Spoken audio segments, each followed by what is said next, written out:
fam, welcome back to another vlog. So today, samahan nyo kami dahil pupunta tayo ng Attic Tours at mag-a-apply na tayo ng Japan visa ni Papang. So as I've shared in the previous vlog, plano namin mag-apply ulit ng visa for Papang kasi nag-aya yung sister niya na pumunta ng Japan and nagpapasama siya sa amin. So sabi namin, Papang, sige, why not?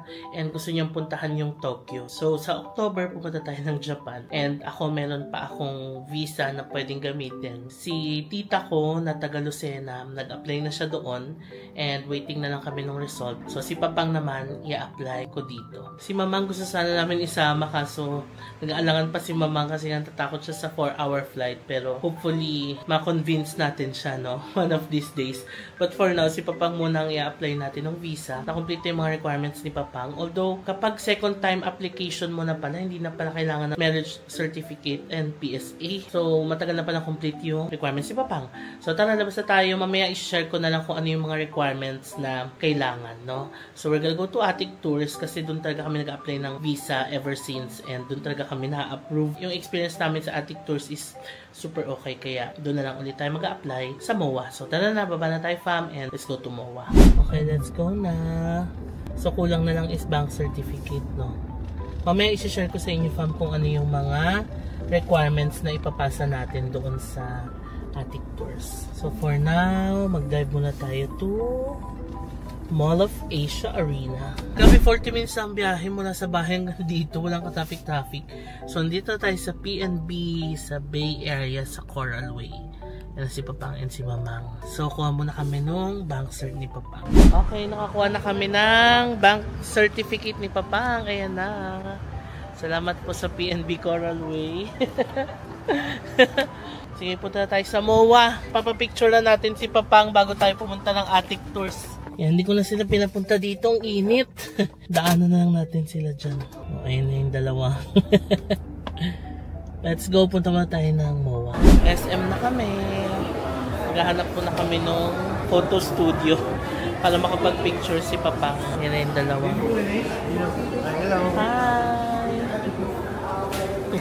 May fam tayong nasa lubo. And let's go. Okay, dito na kami. Great image. Ito yung pinakamalapit dito. So dito na tayo papakuha for Papang. So ang size pala ng facial photo ID na isa-submit is 4.5 by 3.5 cm. Ayan o, yung mga visa portfolios. O, tapos na tayo. May picture na si Papang. Ready na, punta na tayo ng Attic Tours. Ano sabi mo sa picture niya? Ganyan nga daw picture pag ano, nag-apply para pumunta. Bawal daw kasi ngumiti, so nakaganon siya. Ganyan daw. Ay, bawal na pasngipin pala. Kaya nakaganon siya. Dapat pala nagpagupit ka muna eh. Para maganda yung passport photo mo, malay mo, maaprubahan ka ng multiple, eh yun na yung picture mo for the next 5 years. Mag-apply na rin pala kami ng multiple for Papang kasi second time niya na mag-apply. Hopefully mag-grant siya ng multiple entry visa. Okay, dito na tayo sa Attic Tours. Katabi lang pala niya ang Rally Tours. So, either of the two, pwede kayo mag-apply. Pero pala dyan sa tabi. Pero maraming tao pa. Okay na rin doon. Ayan na, Attic Tours. Korea Visa 1888 to. Ayan na, wala ng tao.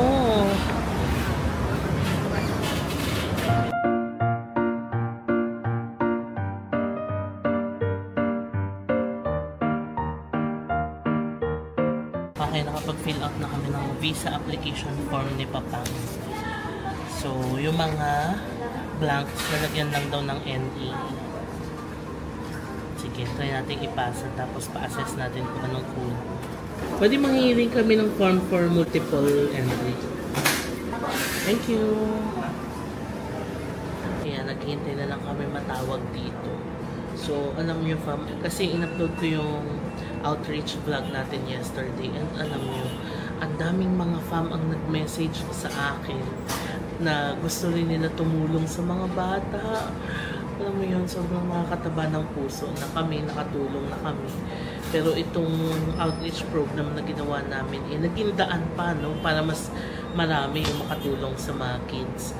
Ang dami nag-DM sa akin sa Instagram, hinihingi yung number nila Miss Susan, yung volunteer, and nila sister, no? So, binibigay ko naman sa mga fam para yun makatulong. Sobrang straightforward lang kasi nung process. If you're gonna bring items, no, for the kids, si Miss Susan, i-coordinate lang niya kina sisters kung when pwedeng pumunta.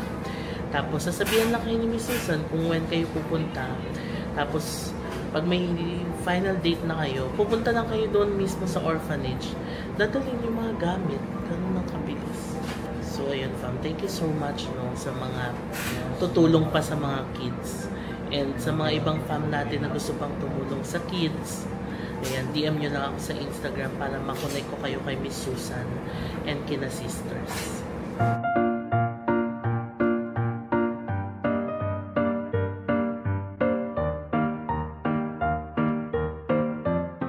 Itinerary ko na. Dito na rin ako nag-fill out.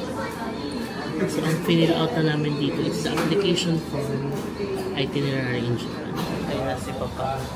Tapos sa kanyang application process. So, okay. 1 to 2 weeks daw. Pero may mga times. Yung nakalaan parang 5 days lang kung tignan natin. Depende yan sa dami ng applicants din kasi, diba? Pero ang timeline na binigay sa kanya 1 to 2 weeks. Tapos tatawag na lang. Tapos yung multiple entry, pag nag-grant, yay! Pag hindi nag-grant, hindi refundable yung 500. So, ang total ng binayad namin, fam, ay 1,700 pesos. 1,200 yung application fee, tapos 500 pag multiple. Yay! Okay na, naka-launch na ang application ni Papang! Good luck! Siyempre, ano na tayo eh. Good luck sa result. Second timer na tayo. Sana makakuha na siya ng multiple entry visa. Balikan ko kayo kung anong magiging result ng visa application ni Papang. Ayan, nandito na ulit kami sa SM. Punta muna tayo ng Uniqlo. By the way, yung pinasa nating requirements, sobrang dali lang. Passport lang ni Papang. Yung picture na 4.5 by 3.5 cm. Application form na doon natin finil outan sa Attic Tours. Tapos, yung multiple entry form na finil outan din natin doon. Tapos, yung itinerary in Japan. Sobrang simple lang nung itinerary na ginawa ko. Pwede nating i-paste din dito.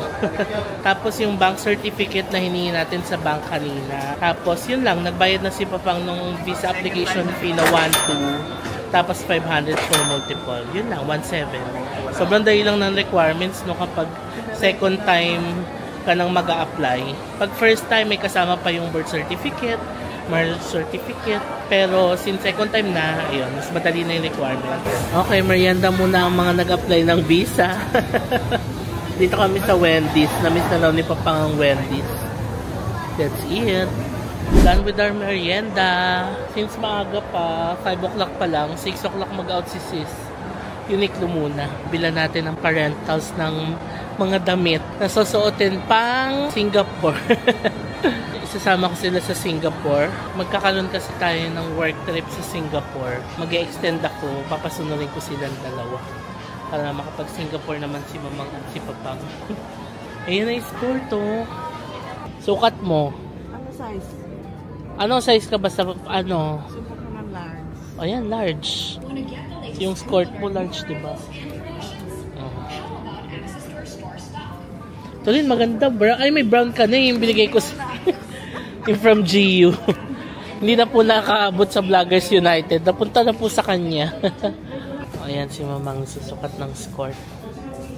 Yan, ang ganda. Pares kayo ni Karen. Ayan na, dito na siya nag-squat. Sure ka? Oo, large.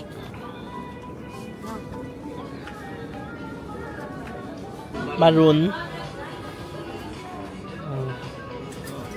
Large. Gusto mo naman ito, maganda. Shopping yarn. Yan, ang ganda din. Ito yung sa salamin.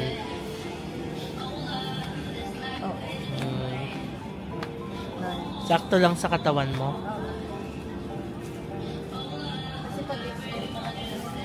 Oo. Yan, maganda din yan. XL ka nga. XL sa Di ganito. pag-fit, Oo, XL siya. XL ka. Pero pag mga buka, large lang. Kasi may ano pa ako, diba? May damit ka pa. Wala man nakuha ni Mamang. Kaya tayo dun sa taas. Kay Papang naman. Let's go. Dito na kami sa men. Si Papang naman yung hanapan natin ang susuotin niya. Ito yung mga t-shirt ko, Airism. $5.90 na lang. Question ako. Shopping yun. Shopping yan. 6,000. Naka-discount kasi may coupon siya ng Uniqlo app. Na all. Si Papang wala nahanap. Lugi siya kay Mamang. Si Mamang ang dami na shopping. Sakto 6 o'clock. Punta na tayong parking. I'm here sa Zara. Susuot lang ako ng mga damit. Ang cute ng polo. Hi fam, di ko na kayo nabalikan kahapon, no? After namin mag-Zara, sinundo lang si sis, tapos umuwi na rin. Nakalimutan ko na pala mag-outro kagabi. And feeling ko parang maikli pa lang yung vlog natin kahapon. So, itong vlog ngayon, continuation na lang nung kahapon. So, it's the next day na, alauna na lang tanghali ngayon. And paalis kami ng fam. Kasama ko si Mamang and si Papang. Meron tayong i-visit na shop sa May Kawayan, no? So, merong fam. Avid fam daw talaga sila. And in-invite nila kaming pumunta sa shop nila sa May Kawayan Jewelries. And since fam nga sila, alam nila yung pagmamahal namin sa gold jewelries, no? And in-invite nila kami para makita yung mga products nila. And may ibibigay din daw sila sa aking necklace. So, yun, pupuntahan namin ngayon nila Papang. Tingnan natin kung ano yung mga products nila. Kasi ang sabi nila, May Kawayan daw pala is the jewelry capital of the Philippines. Pero yung store nila ay located sa Marilao. Pero yung Marilao kasi is part daw yan ng May Kawayan before. Anyway, mamaya na lang yung all the details, no? So, punta na muna tayo doon. Puntahan natin ang fam natin sa May Kawayan Jewelry. Sasama natin sina Papang and si Mama. Let's go! Yan na si Papang. Hello. Dala niya yung tumbler na binigay sa atin. Isang fam from Lucena. Sunny's Flask. Ang ganda. Ito naman yung dala ko. Hydro Flask. Wow, grabe. Ang init na naman po. Yung indoor plant natin, dito na natin siya nilagay. O, ayan. Nabuhay na siya. Si sis ang nag-aalaga niya. Okay, let's go. Ayan na po sila. Hello. Magandang hapon.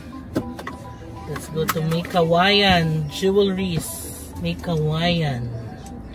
Tapat lang siya ng SM Marilao. According to Waze, 1 hour and 40 minutes yung biyahe. Alas 3. So, alas 3. Let's go. Good afternoon. Diesel full tank. Sa Shell na ako nagpapagas ngayon kasi parang may nag-comment mo na sa Uni Oil ako nagpapagas. Yes. Eh sabi mas maganda daw yung Shell. Sa Uni Oil kasi may discount ako dahil SNR. Pero sabi niyo maganda yung Shell. So sa Shell na ako nagpapagas. Okay, we're here na fam. Tapat lang sila ng SM Marilao. Dito lang kami nagpark sa harap nila. Ito na kami, May Kawayan Jewelries.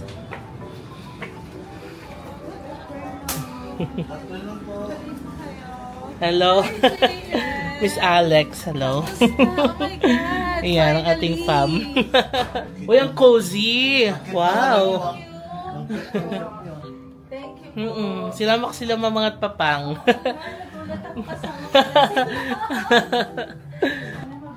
Ayan. So, yung store nyo specializes in...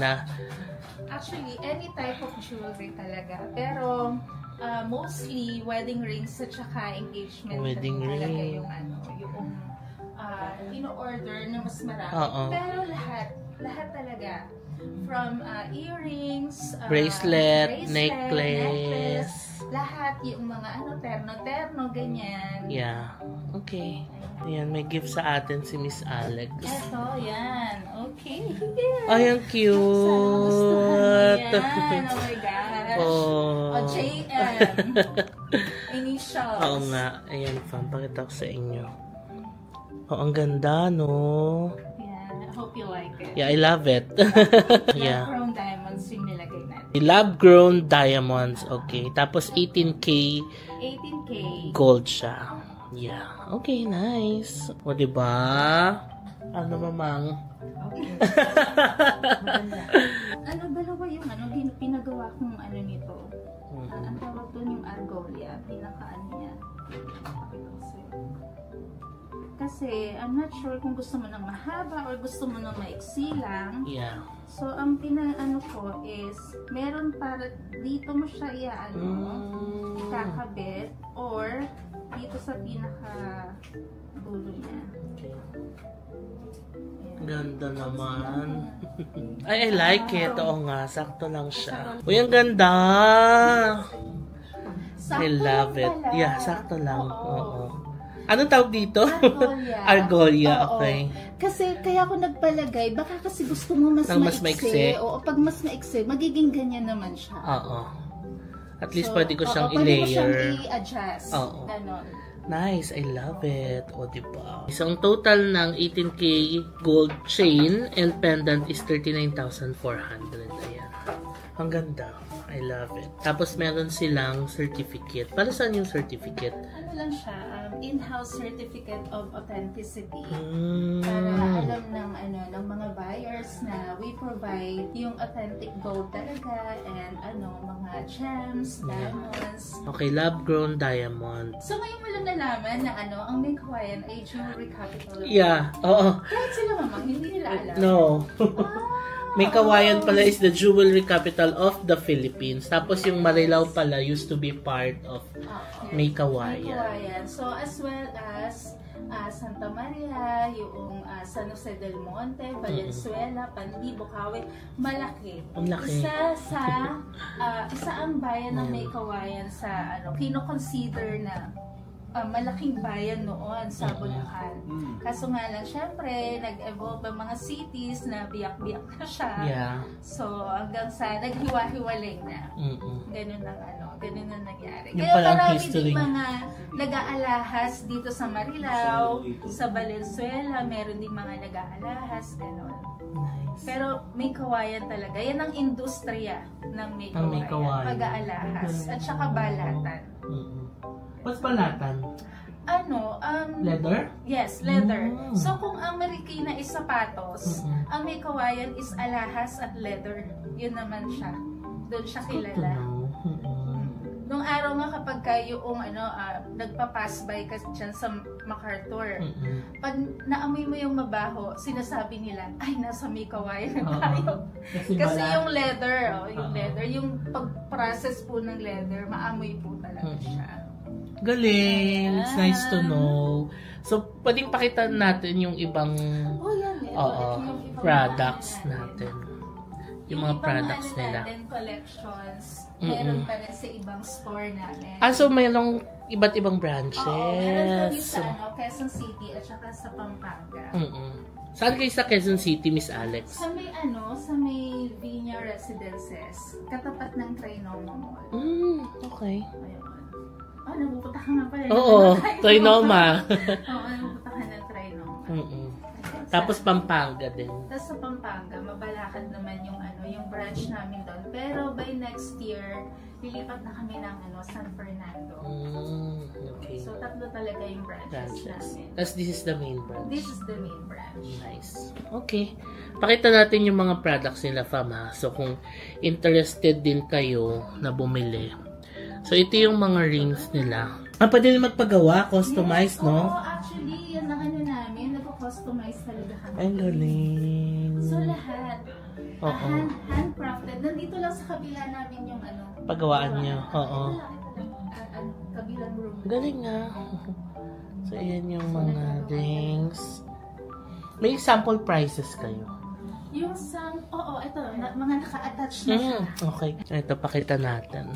So, ito, necklace with pendant, tapos earrings. Set na siya, set. Set na siya. So, this one, itong set na to, 32,500 pesos. For the necklace.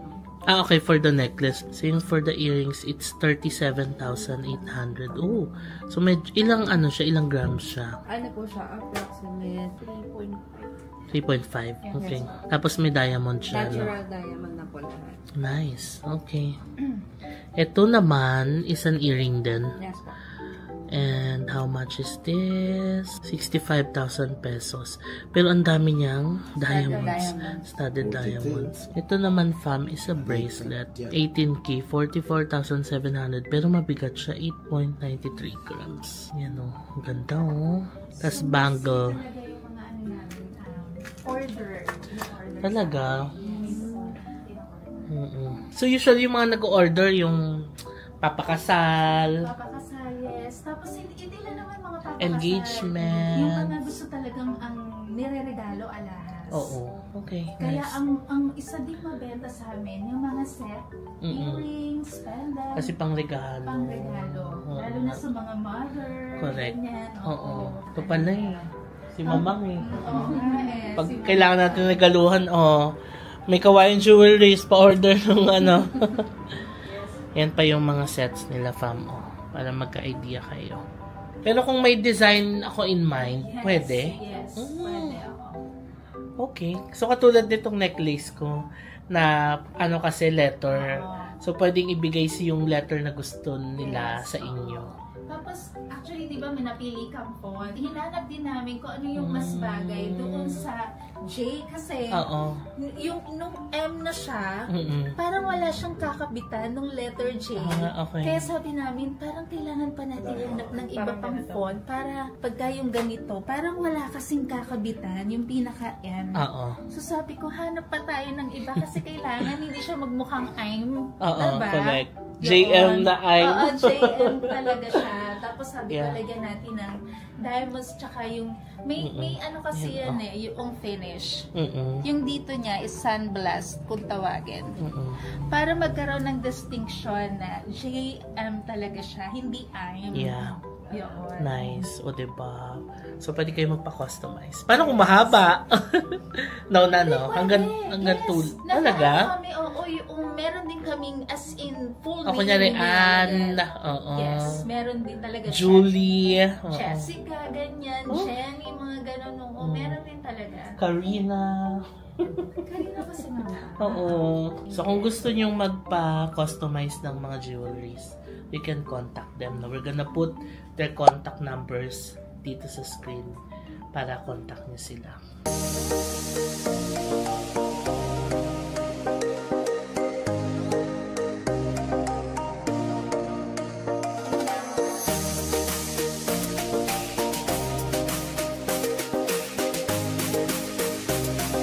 Ang ganda rin ng mga sing-sing nila, fam. Ito, ang ganda nito, 11,900. Ano po siya? Signity stone. Signity stone. Ang ganda. Ang maganda sa kanila yung mga sets na ganito. Pwede nyo siyang pang-gift. Ayan. Okay, we're done here, fam, sa may Hawaiian jewelries, no? Again, ilalagay ko dito yung mga contact numbers, mga shops nila.